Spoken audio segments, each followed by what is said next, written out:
Good morning সকলকে। দেখো, user defined function পড়ানো আমার হয়ে গেছে। তো দেখো, ক্রিয়েটিং ইউজার ডিফাইন্ড ফাংশন হচ্ছে দ্বিতীয় পয়েন্টটা, তার মানে এটা আমার অলরেডি তোমাদেরকে দেখিয়ে দিয়েছি।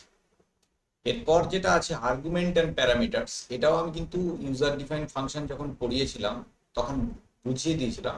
ওই ক্লাসটা একটু দেখবে, তাহলে বুঝতে পারবে কাকে আর্গুমেন্ট বলে আর কাকে প্যারামিটার বলে। মানে ফাংশন যে ভ্যালুগুলো অ্যাকসেপ্ট করে, মানে যে প্যারেন্থেসিসের ভেতরে যে ভেরিয়েবলের মধ্যে ভ্যালুগুলো অ্যাকসেপ্ট করে তাকে বলা হয় প্যারামিটার্স। আর যখন ফাংশনকে যে ভ্যালু দিয়ে কল করা হয় সেটাকে বলা হয় আর্গুমেন্টস। তো সেই আর্গুমেন্ট আর প্যারামিটারের উপর ডিপেন্ড করে ফাংশনের অনেকগুলো ভাগ আছে। ফাংশন, আমি জেনারেল কিছু ফাংশন দিয়ে আজকে স্টার্ট করব, আর একটু ডিটেলে ফাংশন নিয়ে আলোচনা করব। ধরো আমি একটা ফাংশন লিখেছি ডিএফ নামে, মানে ডিফাইন করছি ডিসপ্লে বলে একটা ফাংশন দিয়ে। খেয়াল করো, এই ফাংশনটার ব্র্যাকেটের ভেতর আমি কোনো ভ্যালু পাঠাইনি। তো এই ফাংশনটার কাজ হচ্ছে কিছু প্রিন্ট করবে। হাই পাইথন প্রোগ্রামিং, এই কথাটা আমি প্রিন্ট করলাম। আচ্ছা, আর কি করব, এবার আরেকটা প্রিন্ট দিচ্ছি যেখানে লিখছি this is user defined function. ঠিক আছে। আচ্ছা, এইবার ফাংশনে আমি এইটুকুই রাখছি, আর কিছু রাখছি না। তার মানে এই ফাংশনে দেখো কোনো রিটার্ন স্টেটমেন্ট নেই, আর ফাংশনের মধ্যে কোনো ভ্যালু পাঠানোও হয়নি। মানে দুটো ক্ষেত্রেই আমরা চাইলে ভ্যালু পাঠাতেও পারি, নাও পাঠাতে পারি। আবার রিটার্ন স্টেটমেন্টও থাকতেও পারে, নাও থাকতে পারে।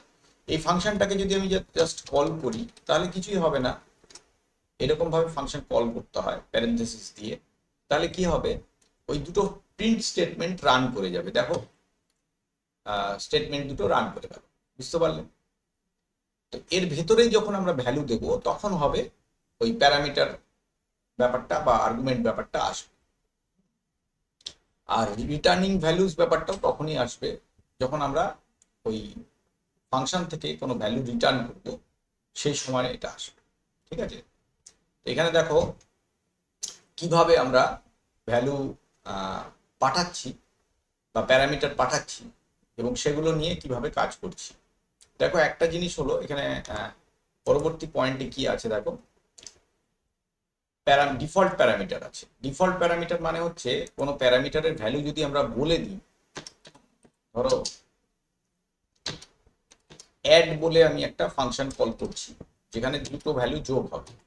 যেখানে এ আর বি এর ডিফল্ট ভ্যালুটা আমি দিয়ে দিলাম 0, সরি এখানে কোলন হবে, ফাংশনের নামের পাশে কোলন দিতে হয়, তা না হলে রান করবে না। এবং এর মধ্যে আমি কি করলাম, এ আর বি কে যোগ করলাম, করে রেজাল্টটাকে রিটার্ন করে দিচ্ছি।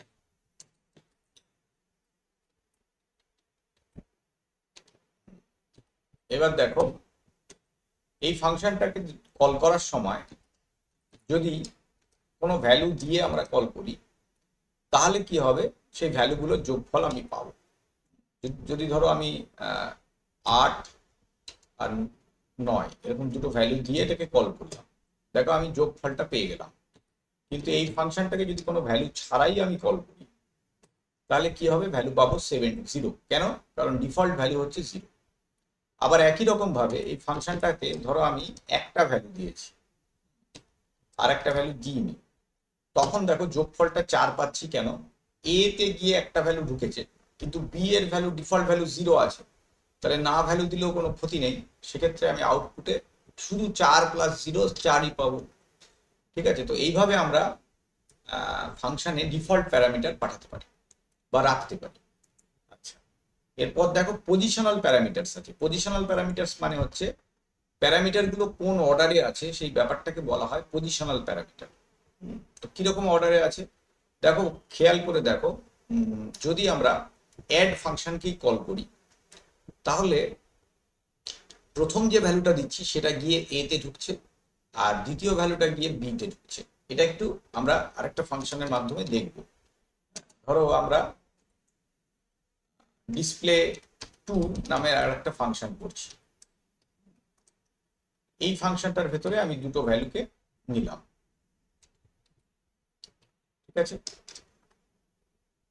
আচ্ছা, এটার ভেতরে আমি এমন কিছু ভ্যালু নিচ্ছি, নেম আর রোল বলে দুটো ভ্যালু নিলাম, এবং এটার ভেতরে আমরা ডিসপ্লেতে লিখছি, ফরম্যাটেড স্ট্রিং দিয়ে লিখি তাহলে আমার সুবিধা হবে। Name is equal two name and role is equal to role। এইভাবে যদি আমরা প্রিন্ট করি তাহলে আমার কাজ করতে সুবিধা হবে। হয়ে গেল, এবং এই ফাংশনে আমি কিছু রিটার্ন করছি না, শুধু ভ্যালুটা পাঠাচ্ছি।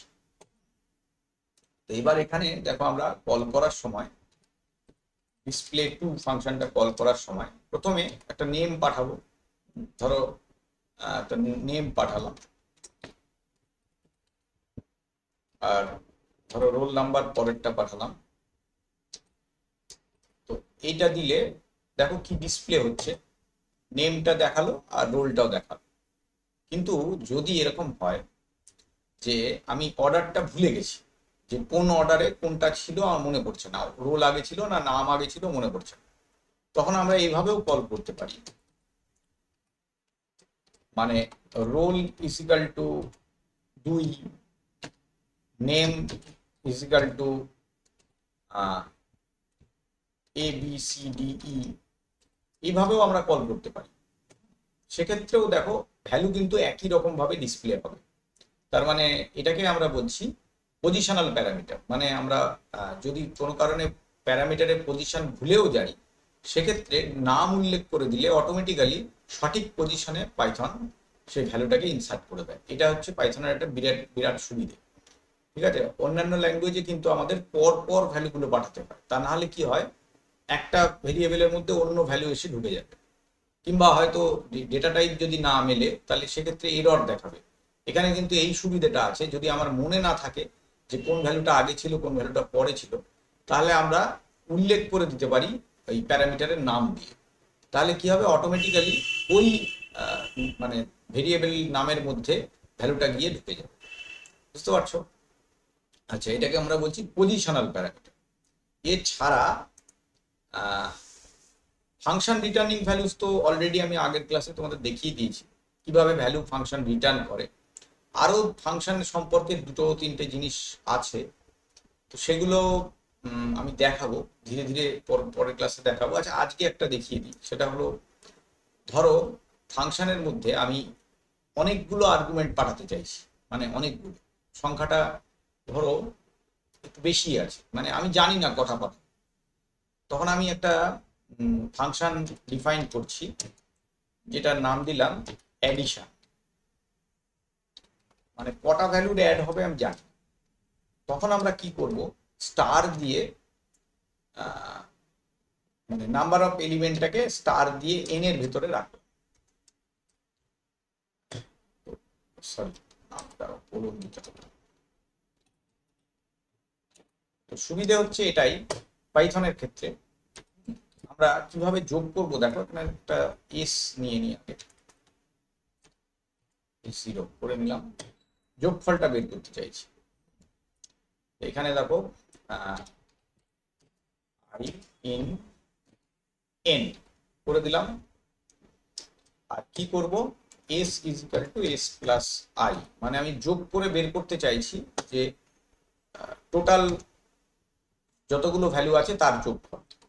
রিটার্ন করবো এস কে, ব্যাস হয়ে গেল ফাংশন। এবার এই ফাংশনের ভেতরে আমি অ্যাডিশনটাকে কল করছি। দেখো প্রথমে আমি 1 2 3 তিনটে ভ্যালু দিয়ে অ্যাডিশন ফাংশনটাকে কল করছি। যোগফল কত হলো, 6। আচ্ছা, এটা হচ্ছে পাইথনের একটা বিরাট বিশেষ বৈশিষ্ট্য, যে 4-এর জায়গায় ধরো আমি 5, মানে 3-এর জায়গায় 4 5 6 7 এতগুলো ভ্যালু দিয়ে এটাকে কল করলাম। দেখো সেগুলোর যোগফলও আমি পেয়ে গেলাম। আবার একই রকম ভাবে যদি আমি আরো একটু বাড়িয়ে দিই, তার যোগফলও আমি পেয়ে যাবো। মানে এটাতে সুবিধে হচ্ছে যে ফাংশনে কতগুলো আর্গুমেন্ট পাঠাবো, কতগুলো প্যারামিটার ফাংশন গ্রহণ করবে, স্টার দিলে সেটা ও সংখ্যাটা যা খুশি হতে পারে। এটা অ্যাকচুয়ালি পয়েন্টারের কনসেপ্ট নিয়ে কাজটা করা, তো তোমাদের যেহেতু পাইথনে পয়েন্টার ব্যবহার হয় না সেইভাবে, সেই জন্যে অতটা ব্যাখ্যা করতে পারছি না, কিন্তু মানে কনসেপ্টটা খুব সুন্দরভাবে তৈরি করা হয়েছে। ঠিক আছে, তো আজকের ক্লাসে এইটুকুই থাকলো। Thank you. সকলে লাইক করবে, শেয়ার করবে, প্রশ্ন থাকলে কমেন্টে জানাবে। এখানে কমপ্লিট করলাম।